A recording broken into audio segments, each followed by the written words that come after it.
From the studios of KENW on the campus of Eastern New Mexico University, it's You Should Know, featuring the people and events of Eastern New Mexico and West Texas.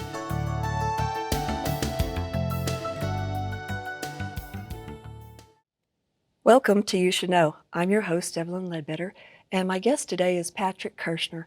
Patrick, thank you. Welcome for being here. Great to have you. So let's have your official title. I got this. It's a long one. Roosevelt County Agriculture Agent and County Program Director of NMSU. That is correct. I bet that doesn't fit on your business card. No, I don't use it. So what do you actually go by?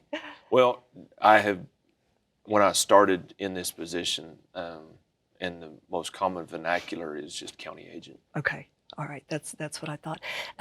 Let's go into your background a little bit. Are you a native to New Mexico? I didn't think so. No, I actually married a native, and that's how we moved here. No, I grew up on a diversified crop and livestock farm in Missouri. Okay. Went to Oklahoma State to get my bachelor's degree. Met my wife while there in college, and then we bounced around to a few jobs, and then had the opportunity to come here in 2003 as the 4-H agent. And I did that job for 3.5 years. And then my predecessor, Floyd McAllister, he retired. And then I applied and got the job that he held as county agent for Roosevelt County. And I've been in that position since. Okay. And you got your, I had read that you got your bachelor's in animal science, right? You're correct. And then went on for your master's in animal science. Yeah. I, again, like I said, bounced around a little bit with some occupations and figured out I wanted to do something different, and so I went back to graduate school and got my master's as well. Okay. There at Oklahoma State. Did you know that this was, when you were doing your education, what was the job? Did you have a certain job in mind? No, I really didn't. When I graduated high school, I had aspirations of doing some other things, and my mother kind of laid the law down and said, you will go to college and get a degree. And so that kind of changed directions a little, and so I went on to college. But I had grown up, it's pretty universal in extension, depending on the size of the county. Some counties are able to have what they call a program assistant, and somebody that works to assist the agent with programming efforts. And so I had grown up, my mom had been a program assistant in 4-H, and so I had grown up around extension as a kid, but never thought anything about pursuing this as a career.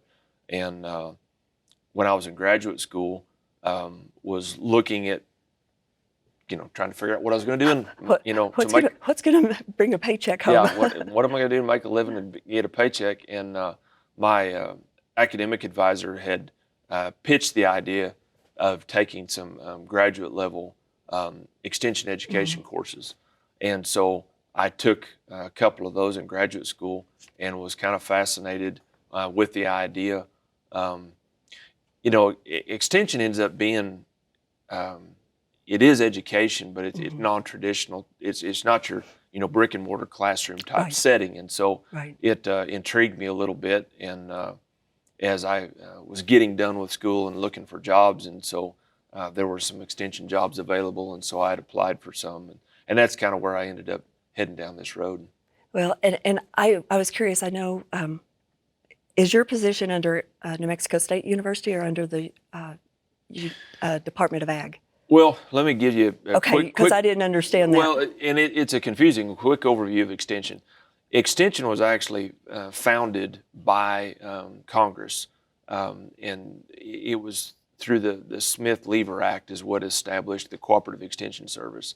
And it was an educational outreach arm from land-grant institutions, which we have in New Mexico as New Mexico State. But most states do have a land-grant institution.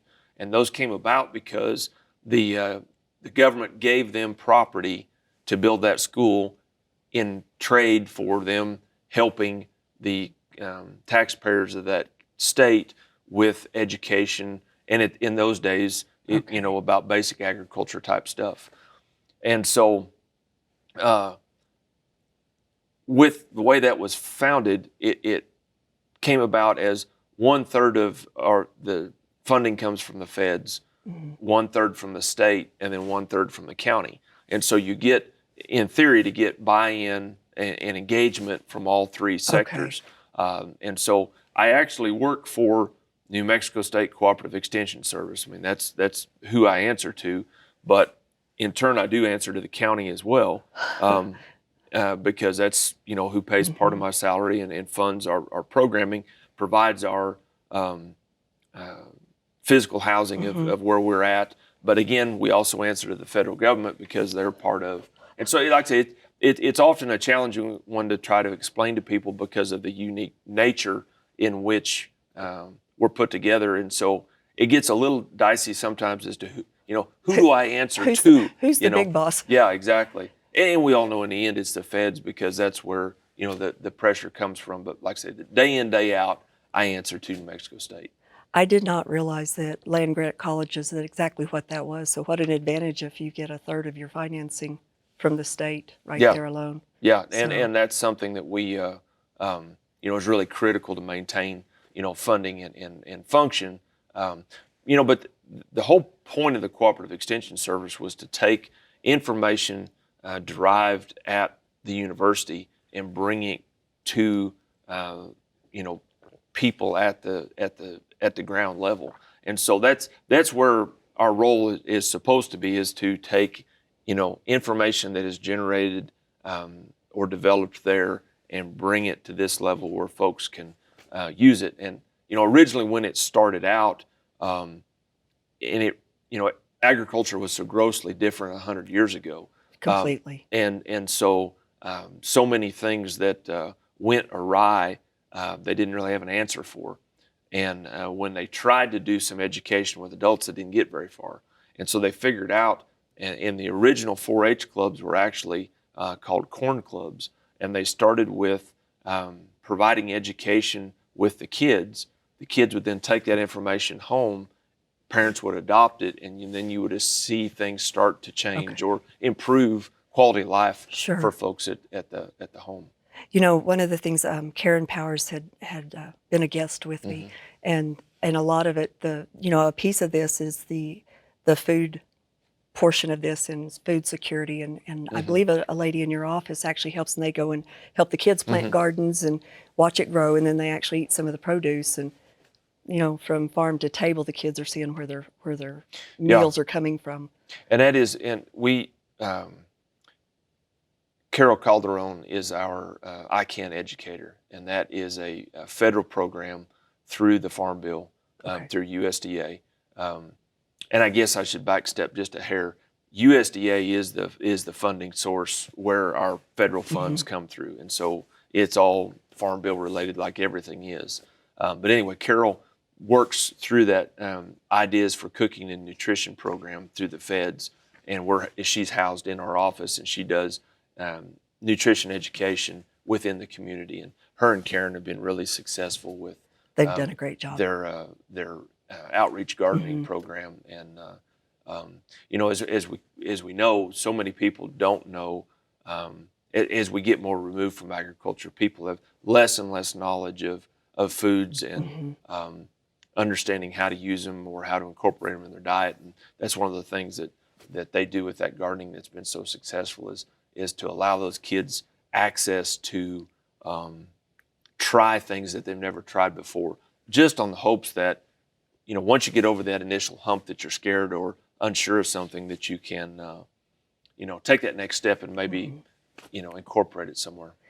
During when everything was locked down with COVID, there was a big surge of people all of a sudden realizing we can't go and get everything we were accustomed to buying. So the interest in gardening and having chickens, and did you have a lot of people calling in wanting help on? And that's something you guys. There's information on your website, and tons of processing and growing. We, people often ask, "What do you do?" And we're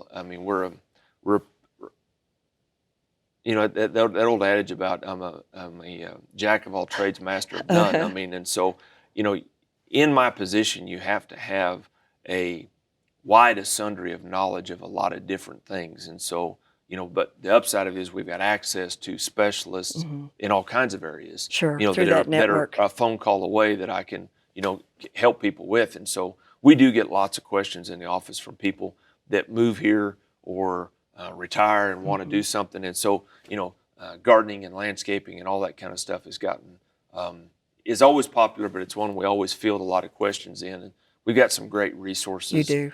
Within the system, but as well as people that we can contact to help growers with. And so, yeah, we answer, and it's about that time of year when we'll start ramping up and answering more questions on, gardening and growing things. Well, one of the, let me give this website out. It's Roosevelt Extension altogether .nmsu.edu.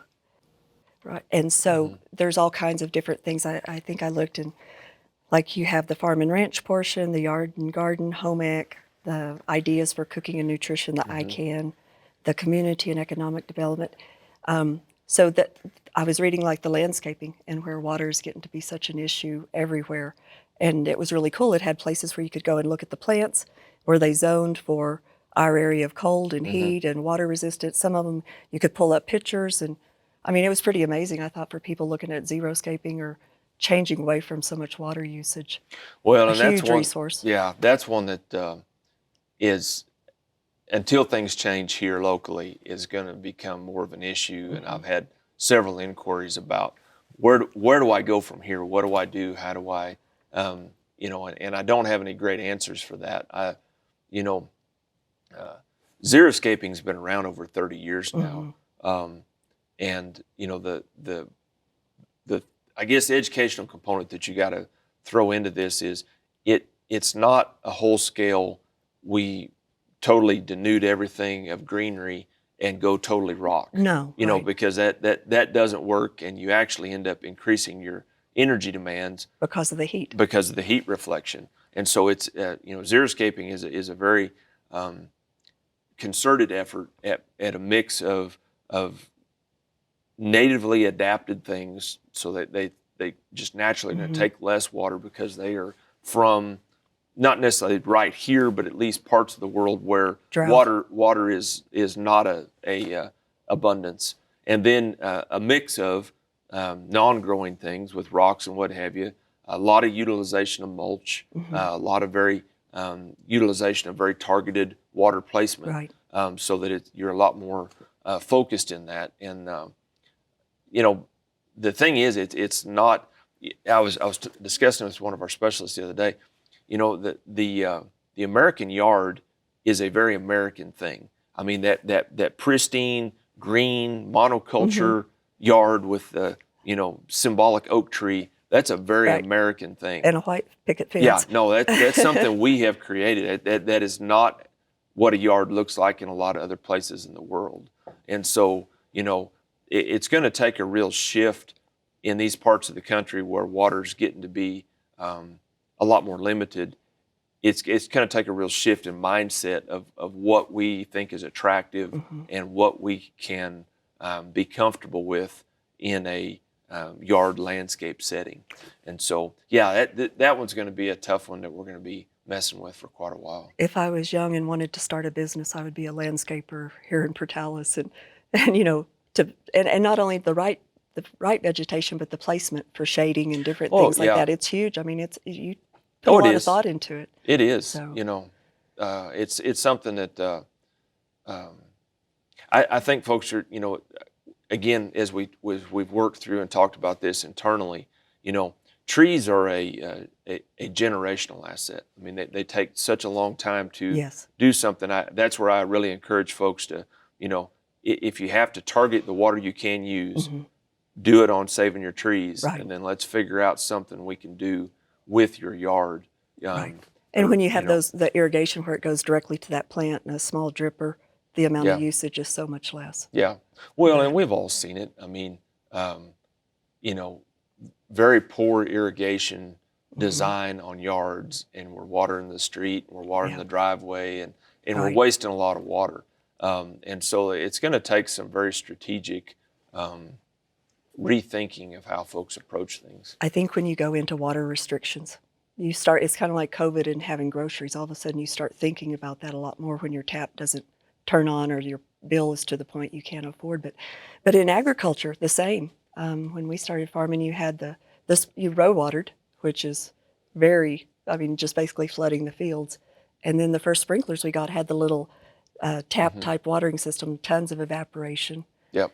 and then transitioning to drops and emitters. And I know we set the emitters on a heavier drip or raindrop, basically, because it doesn't blow as you much. don't volatilize and it gets it down. Yeah, no, that's technology. I've often thought, and nobody knew, they didn't. When they originally started here and they tapped into irrigation water, they really thought they had artesian water like they did down in Roswell and Artesia. Right. And so they really never knew they didn't have this endless supply of water.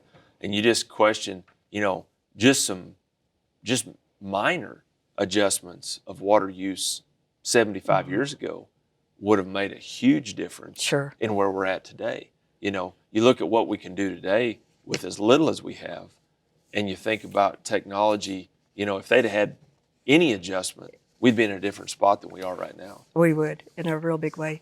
And there was a word that pops up often, agricultural sustainability. And it's kind of a new word, but it's nothing different than the majority of farmers have done from the very beginning. Who else wants to take care of the land that is your livelihood than you as the person that owns that? And by all means, if we'd had that knowledge back in the day, we would have went with that.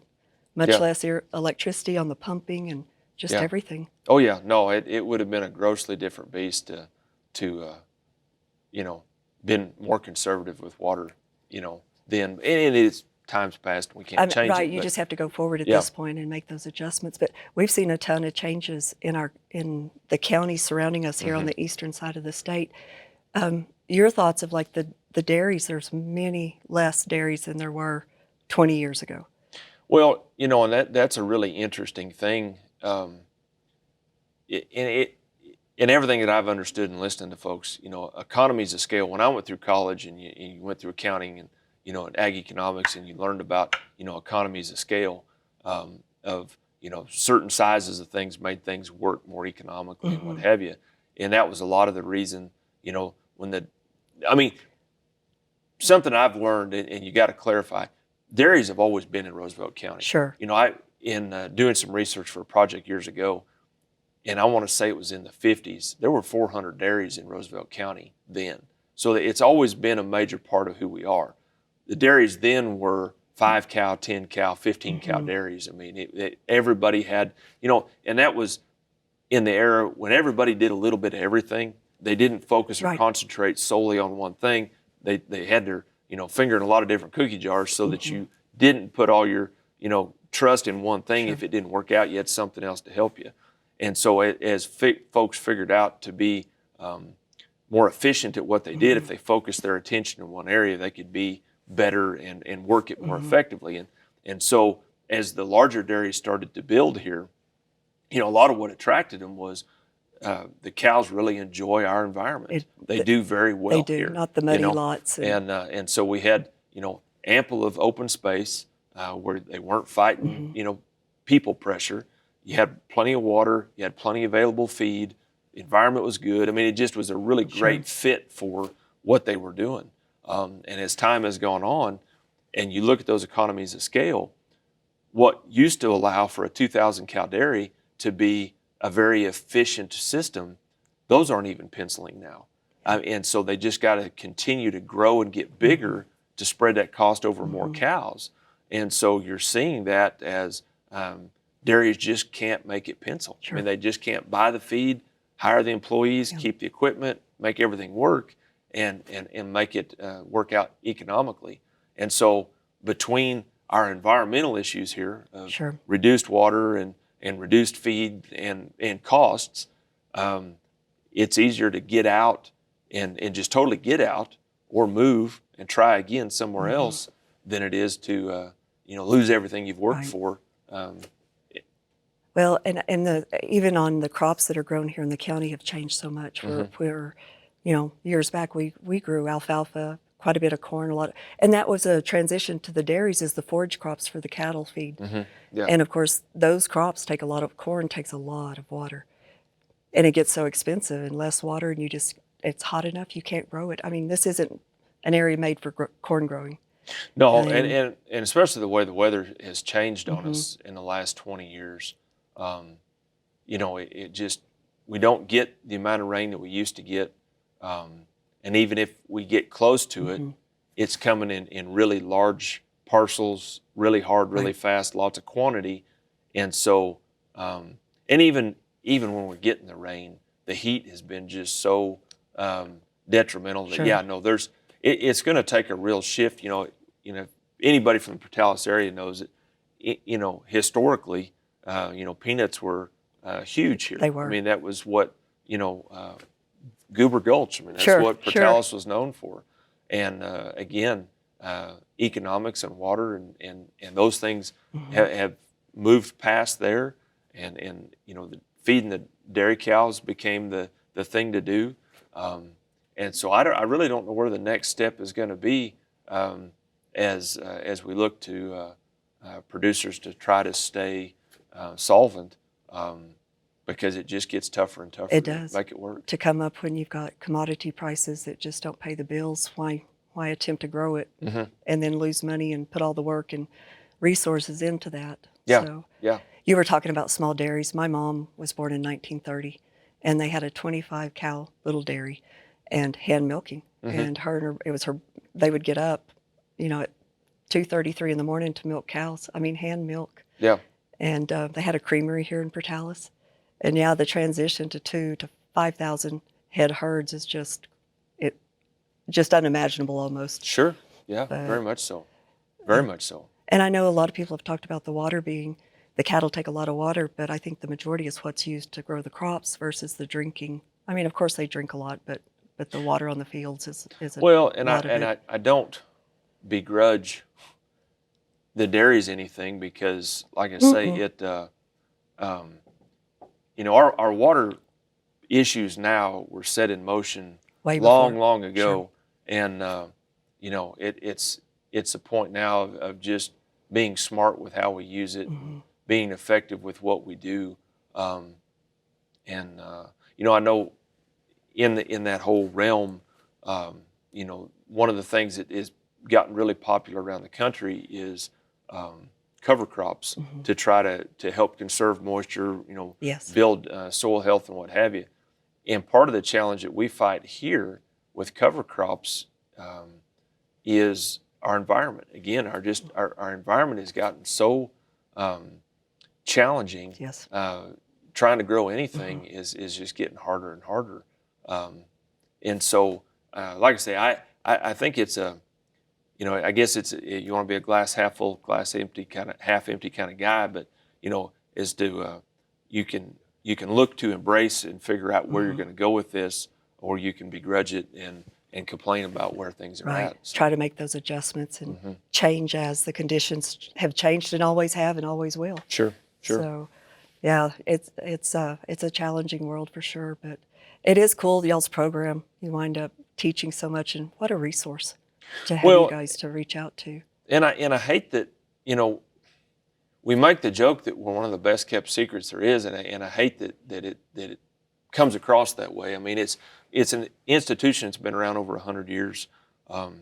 Every county in the state has one, has an office made depending on the size and the population of the county will kind of affect who the personnel are within that office. Ours historically, and it was for over 50 years, we had an ag agent, which was my position, a 4-H agent, and then a home economist. As we got more, technically correct in our verbiage, family consumer science. But that was our makeup for years and years. And a lot of the larger counties, that is their makeup. And so it allows them, the personnel, to go a lot of different directions and help with a lot of different things. Sure. And so it's a wonderful resource, and I hate that we still are constantly pitching ourselves to make sure people are aware of what's available. Well, and that's the reason I was so happy that you agreed to come on today, is just the education piece. So the people that we have watching, hopefully they've learned something. And again, go to that website of Roosevelt Extension and take a look at all the programs and dig into it. But it's been a pleasure having you today, Patrick. Thank you. And to all of you out there, thank you for watching. We will see you next time. Cheers.